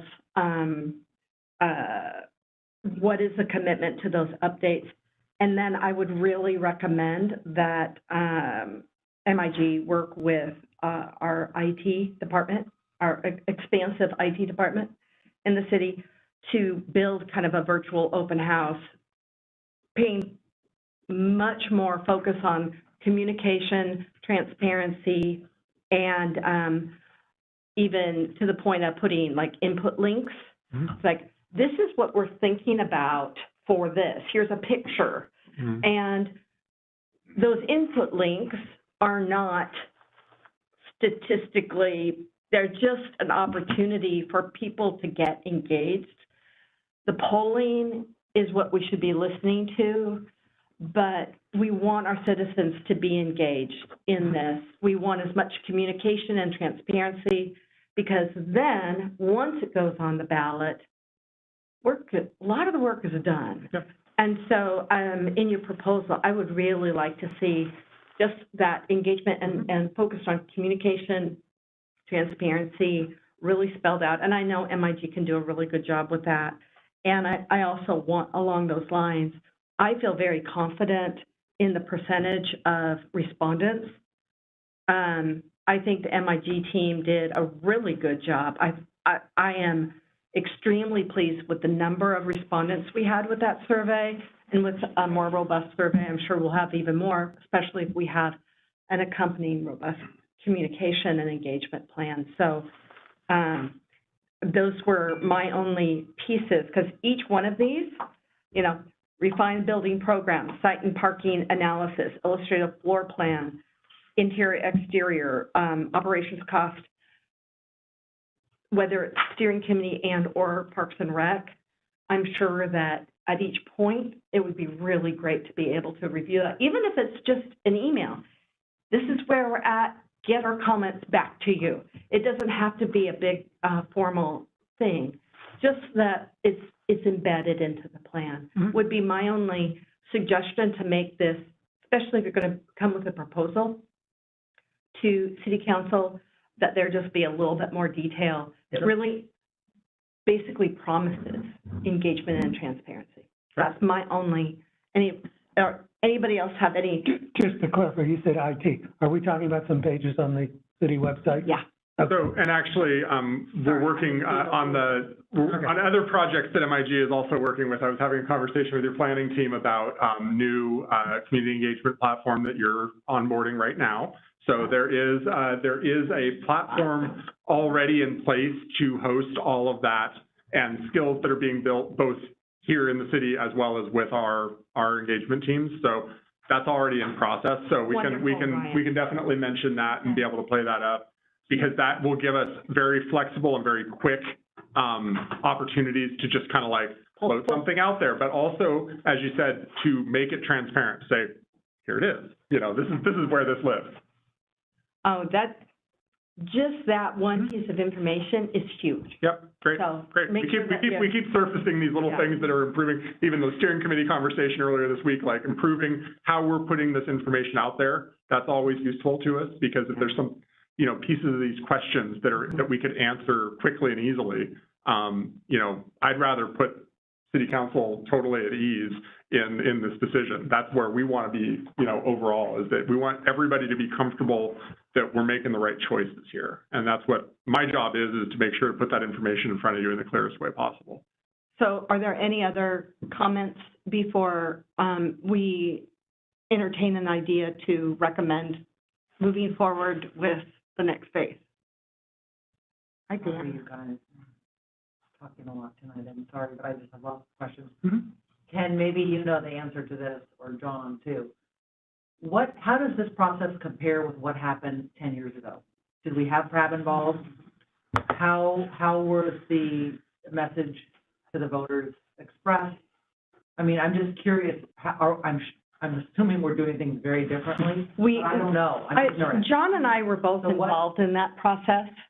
It was a painful process, I'll just say that. Okay. I think that Ken did an outstanding job setting this one up for success by putting the burden of planning onto the experts, as opposed to, let's get together and plan as a group of citizens and have the swim teacher and all of those people planning the event. And so I think that Ken extremely wisely set this up to avoid some of the things that absolutely derailed that effort, that ended up putting a monster proposal on the bond, as a bond. Okay. And so I think that's the biggest difference more than anything. You ask people with special interests to plan and envision their dream, and they will. The one other kind of post-mortem piece of information that I've heard a couple of times about that particular effort was that people did not, it either was not done or people did not clearly get communicated to them what the plan was for operations and operational sustainability. It's one of the things that's been emphasized. It's been emphasized across the board in this process, this cannot push forward without that work happening in parallel as we go forward and optimizing for that specifically, because it was a deal killer, that it was not clear how the city was going to continue to pay for it after they built it. Okay, good. The committee had known. So it sounds like a lot more planning, a lot more due diligence, a lot more thorough investigation. Very methodical, like building up this case is kind of where we're going for here. We learned some stuff. Yeah.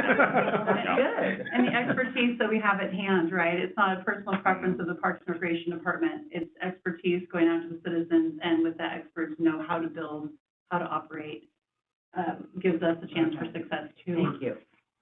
Yeah, I think it's a really critical question for us to be asking. Assuming this, but I didn't want to assume. Ken has a comment. Yeah, and I think, 10 years ago, actually 12 and 13 years ago, the process turned into an aquatic center overnight. They were, the initial conversations were a 50-meter swimming pool, which will lose $2.5 million a year, no matter what you put around it. And the aquatics segment of our population was allowed to drive that process.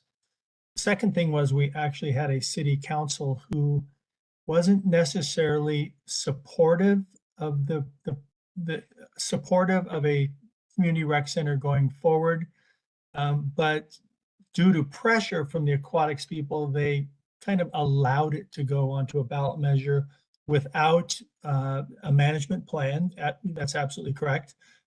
So there was so much ambiguity. Unfortunately, we knew it was going to fail.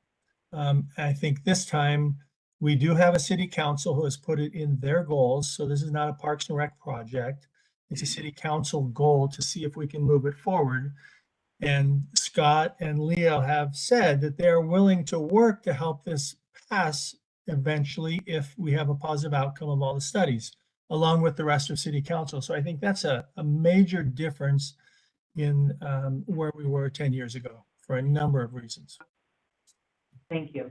It's a really good question. Excellent. Okay. Any other questions or concerns before we decide whether we recommend moving forward or not? One quick comment. I mean, if you look at home values in West Linn, I'm sure our park system is a major contributor to that value. Oh, yeah. And I think a rec center would also add to home values. Absolutely. So that's Absolutely. somewhat offsets the higher tax rate. Yeah, good point, Lee. Board, any other? Would somebody like to make a motion that moves this forward? No, recommends to city council that they approve this? Approve moving forward. I'll make that motion. Okay. I'll second. All right. So let's just get a little bit of clarity. Are we, Parks and Rec Advisory Board recommends to the city council the transition planning and approve the next phase of creating a recreation center?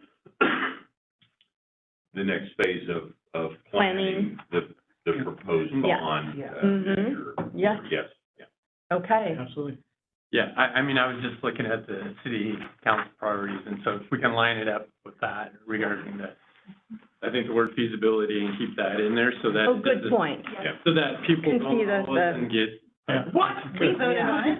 Yeah. Feasibility Let's keep going with the feasibility, Plan. just a little bit further. That's So- a good thing to say, yeah. We've had a motion and a second. All in favor, raise your hands. Unanimous. Clearly, we have our council liaison here, and plus, we have a large percentage of our council. So they know that we've had that. We'll have this in our minutes. And would you feel comfortable if I went that night? I think it's the 11th, and all of us can go. But I would certainly take ownership to speak for Parks and Rec Board to say, we are in support of this action. Would you, That would yes? be greatly appreciated. We're really happy to have you talk. Nobody can do it better. That'll help your reelection bid for chair. That sometimes takes 10 seconds to do, yeah. But I think it's important to know that only if that our concerns are at least responded to, if we don't have to resolve them. But Yeah. to know who is going to use this, how are the needy population of the community going to be involved in this? The voices you haven't heard from, how are you getting to them? I think, Yeah. you know, Dan, I am so glad you surfaced that. I think that's really, really critical. without those answers, then, Yeah. So I definitely hear pieces that will work right into our proposal here. I hear about clarity of both the audience and the market, you know, and who this facility will be able to serve. That's both getting to those voices and also the breadth of the community, so that we have that support. And then the specifics around being able to, you know, beefing up our description essentially of the commitments for community engagement throughout and transparency throughout, and that includes this board, of course, to make sure that we're getting the opportunities throughout the design process and kind of from here to when the kind of bond is referred. So that's really the core that we need to look at, and we'll work that within the constraints of schedule. I'm going to put that caveat around things a little bit, but I don't think that's not going to be a limiting factor for us in terms of keeping you involved. So. And it is the 11th, December 11th, and so, you know, Come if you can. all of us who can come should, but at least we'll have a specific from the board. And just a rule of thumb that in case for people who are newer, if we go to city council, we go as community citizens and we just go to community comments unless the board decides to have a person or group. This is a comment from the Parks and Rec, and that's why I made that distinction. Otherwise, I would only be speaking as a community citizen. So, in case you wondered why I specifically asked that. We can probably get it on the agenda too. Yeah, well, are you on the agenda to? We are on the agenda to So present. that they can all sign up to be We can- public we can- commenters, Yeah. and then we can make sure that hopefully John and the mayor will kick it to earlier in the agenda to make it easier for you guys to all attend and want to sit around. And that was what I was gonna add, it's a stacked agenda, so keep an eye out for it, so just to know, it's full. But John Can't be and, first. we talked to John Williams, you know, to see, we really wanted to get it this last meeting before the kick of the year, because as soon as we get the go-ahead, it's all, I mean, trains gotta start moving, into the timeline for that going to the bond, Very May quick. deadline. Yeah. So, I was really happy that we got to get in there at that day. One last question with Brian here, and Ken, I don't know if you have anything else too. Did you want to add anything really quick, or are you? Well, I just wanted to add, you know, in reference to Jane's question on how do we reach the people that haven't heard or need to hear. I think I heard on Tuesday night that the chair of the Parks and Rec Advisory Board said that our board would be willing to go out and communicate with neighborhood associations, any organizations, you know, when you get to bond measures of this type, if it gets that far, your Parks and Recreation Director is not going to be able to communicate with 27,000 people and provide all the information that needs to get out there. So it does need to come from City Council, Parks and Rec Advisory Board, our steering committee, and those are the people who can help make sure that the message gets out clear. And when there's discrepancies in facts and figures, that those things get, you know, you have that 2-page sheet of paper that we'll keep refining that Ryan has to help get this to a ballot if in fact it goes that far. So that's all I had. Thanks, Ken. I didn't volunteer it. I said, if, when we get to that point, we can ask the Parks and Rec Board if they'd be willing to go to a But you neighborhood did let the air out of your tires at one of these meetings. Okay, Ken, to say that.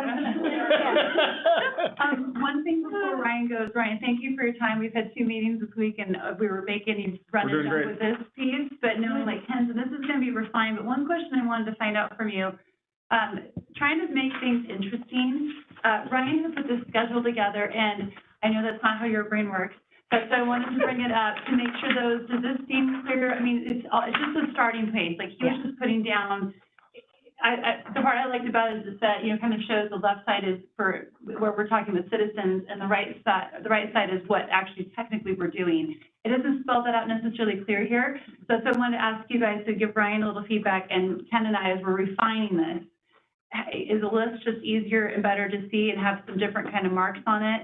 It's not clear if there's 2 columns or you're supposed to go back and forth. Okay, There's that's what I wanted to make sure. like that. So, You know, sometimes you look at things so much, I know, and part of Ryan's job is to make it interesting and fun to look at and capture your attention, and so that's why I wanted to make sure that we had a little bit of guiding document of what really made sense to you guys. Yeah, I mean, I think, you know, community engagement needs to be big. Really Like, literally use the word. Yeah. Mm-hmm. And be I like, mean, because that's, you know, certainly our That's what we experience did a number that. of years ago was that Yeah. lack of community engagement Yeah. will wipe, you already know this because you do this for a living, the lack of community engagement will wipe anything out like this. Right. And it's something that we all want, I think, sitting in this room. So that if we want it to happen, we need to make sure that they understand that community engagement is one of the things we're really thinking about. Yeah, lose the icons and actually get meetings. I mean, these are the actions and these are the deliverables, and these are all of the points. I mean, if we're going to say, here are these meetings, they're going to be 7 meetings or whatever, and get this be, you know, substance. Timeline arrows, With headers? like that. Canva. I mean, do you want Yeah. headers with columns or? Oh, I think, and that's where the timelines and just knowing that this is gonna be our snapshot, and then one other thing I wanted to add is a link to the website that has a lot more information that we Yes. navigate, right? So Right. for more information, remind everybody this isn't it, because I think I like what Ken said in a meeting earlier today. it almost feels like this makes what all the work that's been happened just kind of feel a little puny. Because we've done a lot of good work. Yeah. Ryan has rocked it with this, and his team. So that's what we were kind of looking at. But Snapchat's always going to feel a bit like that. But so to make sure that we're advertising more. Where you find the rest of it. Yeah. I want to actually applaud that you pulled this together in a very short time frame. I asked for an executive summary. It's like just put it into executive summary and timeline, 2-page, and you did it. You did it with a 2-day turn, man. I did. Kudos. We got it. Thank you. Well, thank you all for the feedback, and you'll be hearing more about this leading up to that December meeting. So have a great evening. I'll leave you to the rest of your Thank you, agenda. Ryan. Thank you. November 14th then? You can have it back. Okay. Yeah, they're cute. All right. I'd like to very quickly, let's regroup and just really quickly, I'm going to hit some of the highlights of the rest of our agenda. I think, we want to wrap. I really appreciate people's patience to let that go further than what is planned, but if this group is not getting the information, having the opportunity for dialogue, then it's not going to be successful. So I'm glad that we did that. While Lee and Scott are here, I'm going to just jump down to number 8, if that's okay with the group. Absolutely. Were there any, other than the rec center, any items of interest or any feedback from City Council that you'd like to share with Parks and Rec Board? Well, as you all might be aware, there's been a renewed concern regarding dogs being off leash in the parks, and I've personally witnessed it where someone, would freeze and have kind of, probably kind of a traumatic moment there. And I really, feel sad when someone has those moments. I also feel sad for dogs that can't run off leash. And so at least some of us are hoping that Parks and Rec will be able to explore the potential of a fenced off-leash area in our parks. We have, Mary S. Young has the 2 off-leash areas that are not fenced. There's down at the riverfront and then down at that parking lot up at the top of the trailhead. So that's awesome for the big dogs. And as a parent of young children, as well as being a dog owner, I know the scenario that comes up is, hey, I'm at the playground with my kids and I have my dog and I'm trying to talk to other parents and there's just a little too much distraction going on here. I wish there was a fenced area where I could let my dog go and be able to talk to this other parent, be able to watch my kid all at the same time. And so if we can do some visioning for the potential of that, I would guess someplace like Willamette Park or Sunset Park, other areas of the city, on the other side of town away from Mary S. Young, so that way dog owners feel that they have easier access to dog-friendly areas in town. I think that would be really great for you guys to explore that. Awesome, Scott. And we've heard that this is an issue that pops up relatively regularly. This committee has analyzed all of the potential off-leash additional areas. I figured you've looked at it before. Yeah, we have. And we identified some priority areas and some changes, possible changes to Mary S. Young. So we can elevate this into our priority list of follow-up. Thanks for surfacing that. Appreciate that. Any other issues or feedback from council? Well, I frequently take my dog to the dog park area in Lake Oswego on Stafford Road. Yeah. And it's fenced in and pleasant. And so when we get a chance to dive into it, I have quite a bit of knowledge or experience working with this topic. And so whenever we want to open that up, I'd be happy to bring, Lake Oswego has more dog parks per capita, and we have significant dog off-leash issues in LO. So you have to kind of look at there's a whole bunch of things to consider, and I can tell you what we're currently doing, but it's definitely a topic, and so So, yes, So, whenever that comes another and like time. I said, this has been a specific area of study for this board, with Ken providing Yeah. an enormous amount of information on That's great. Westland Park. We should add it. So, This is great. we'll elevate that in priority. Are there any other issues or things that, have surfaced that you want to make sure we're aware of? I think that's the big one that Yeah. has popped up recently. And so, I mean, hopefully there's some funding for that, and hopefully it can be manifested, in some way. But if not, then please provide a very good explanation. And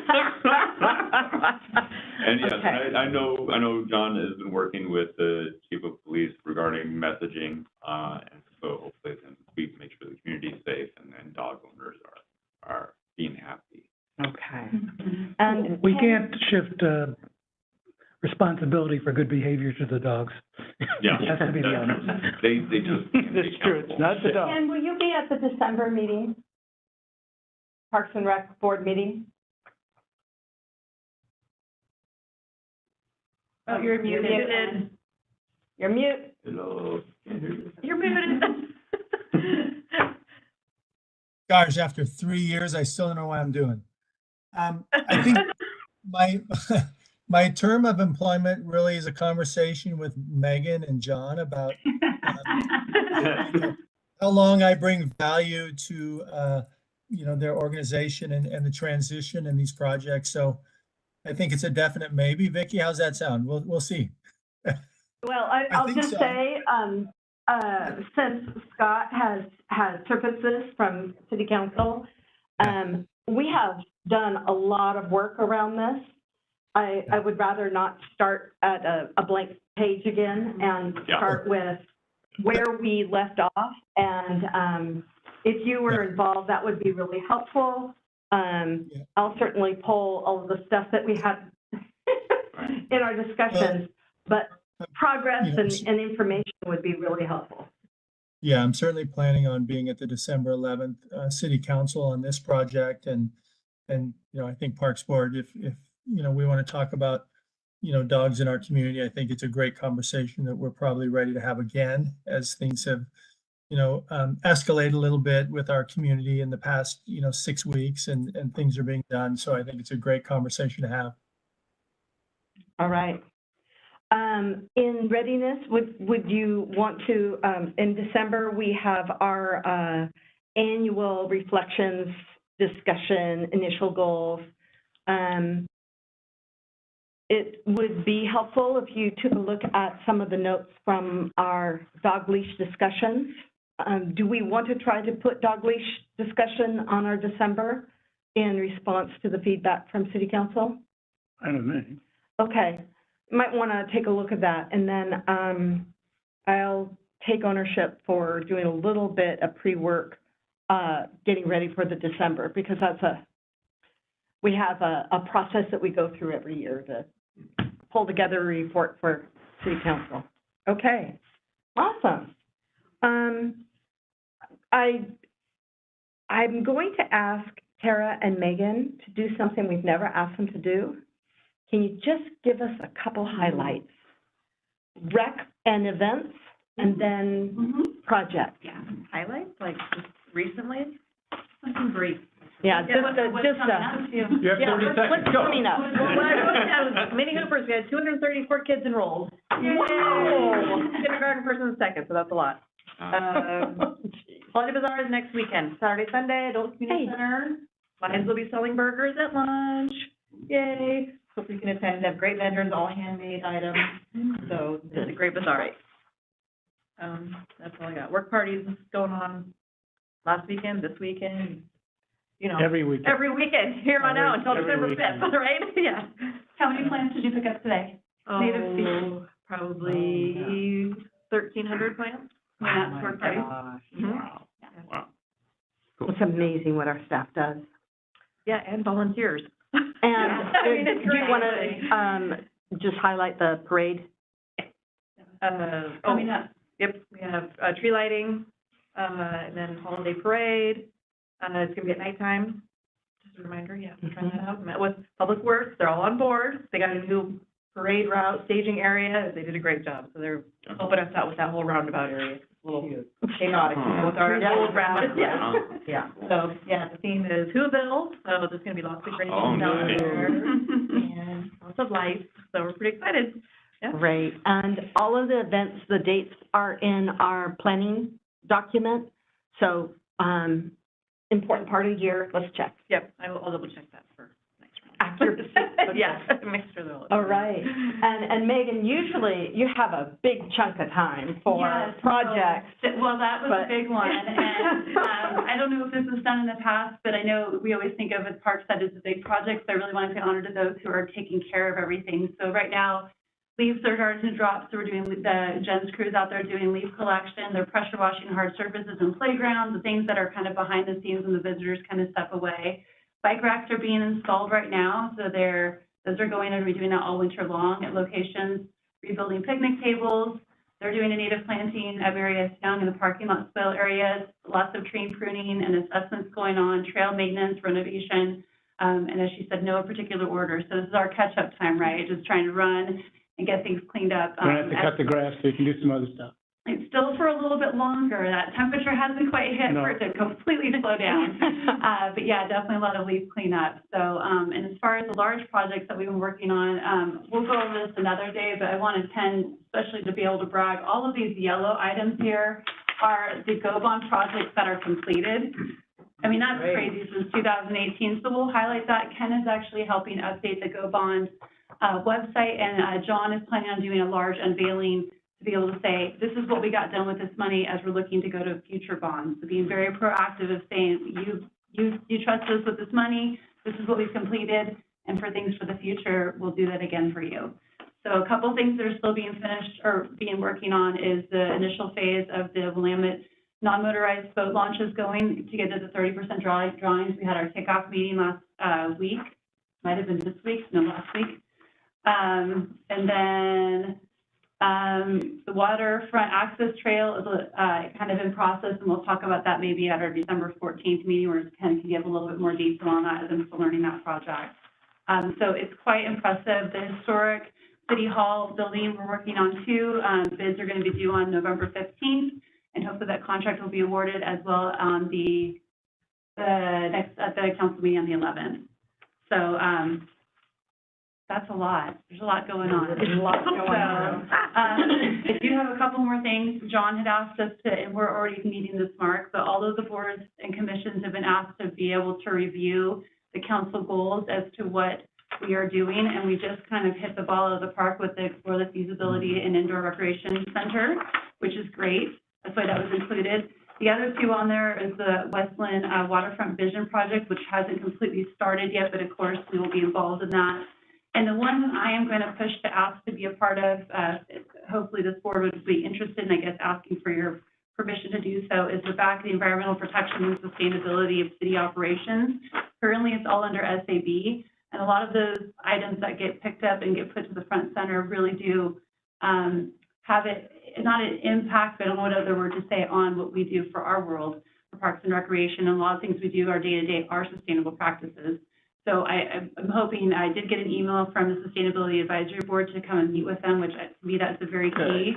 Sometimes our two committees can go very siloed, and to be able to bring that together where it makes sense only makes our outcomes better, and not having going on two separate tracks individually. So that's something I would like to be able to get the Parks Board on that piece too, because it really does, we do a lot of that work ourselves. Yes. Yes. Okay. Good work.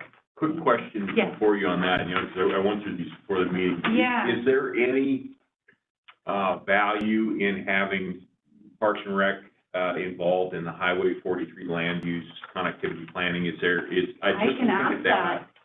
I can't think of one, but I thought it'd be worth asking the question. I will. I'll ask that question to find out. If the goal is to create an attractive and welcoming environment for residents, businesses, and visitors, I mean, putting our parks forward is always part of that.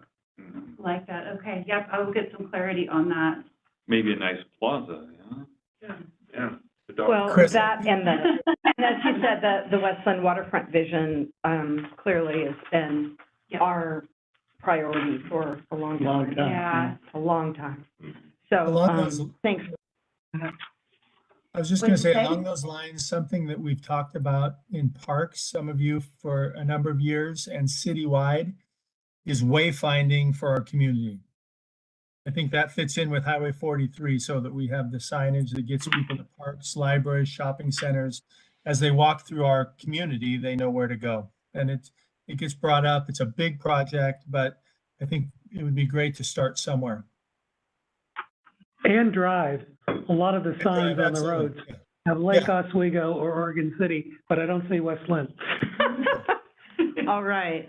Thank you. So just in summary, folks, the board member will review our prior off-leash decisions, recommendations. If you can attend the December 11th meeting of the City Council, do so. We will, I'll send out a little bit of pre-work information with Megan prior to the next meeting so that we can do our planning quickly.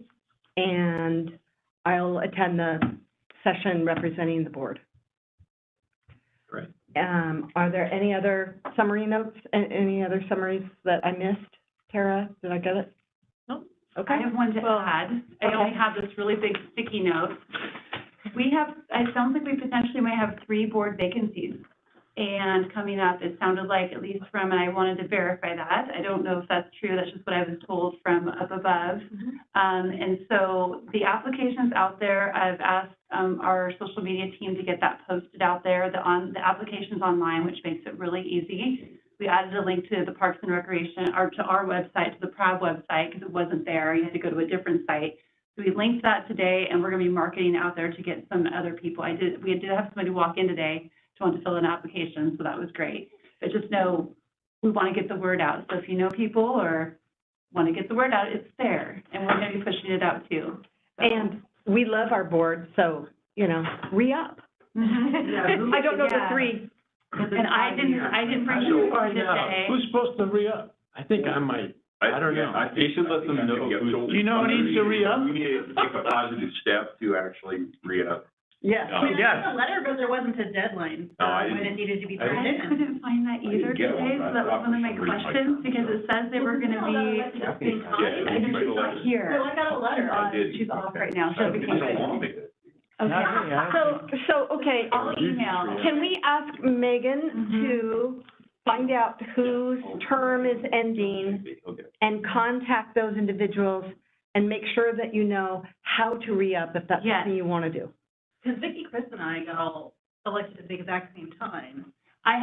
No, honest with you, I didn't look at the list. Right, Which is like, but I got a letter, so like, how come I got a letter? Yeah, because usually a letter comes and tells you that your Right, but if you're all your at the thing same is up time, we should have and you the need same to length re-up. of- Yeah. And if I'm at Right, that we've time, gotten that many times. okay, well, I've got my duty of gonna find and then find who, and send, I will probably send it out to everybody. Send an email. as well. Yep, I will send an email, I'm on it, Megan? okay. so that, yeah, because if my term is ending, I don't know about it. So, sorry, I saw this, Me neither. you're in the Heather's like I that, and can't I'm like, remember last okay. week, let alone 2-3 years ago. So clearly, there was a little communication gap here, so I am gonna be there on are it. 3 seats whose terms, and we don't know who they are yet. Megan? We all Megan? came in at the same time. Yeah, Ken. Looking at the current list, it appears My that computer died. Jane, Patty, and Todd, terms expire 12/31/23. Okay, Oh, Got a letter. okay, I'll go check the mailbox. Thank you, Ken. Thank you, Ken. Oh, good. But we're Ken, just hands to you. I came Chris on and I were all Tuesday, elected at the so same time. we- I think I was elected as chair. I was, but it was midterm for me. Yeah, but you and I came on at the same time. Yeah. Yeah, we We were are introduced together, so, yeah. Well, I Vicky, will verify with Kathy, she's not here right now, she's on vacation. That's why I was like, I don't have it, because I noticed there was no due date on the application too, so I was like, Yes, so. well, because I figure, yeah, if you Megan? start in January. in your Well, Parks and But Rec it- Advisory Board, Or Yeah, maybe that's- the terms were different. in your And Parks and going Rec out. advisory You board. filled somebody's term, if Right. she started very new and you filled. true. Right, because there was, when. Kenny, you're trying to say something? Look at what I stirred up. Covered him up. All right, Does what I'd anybody- like to do is close the meeting so that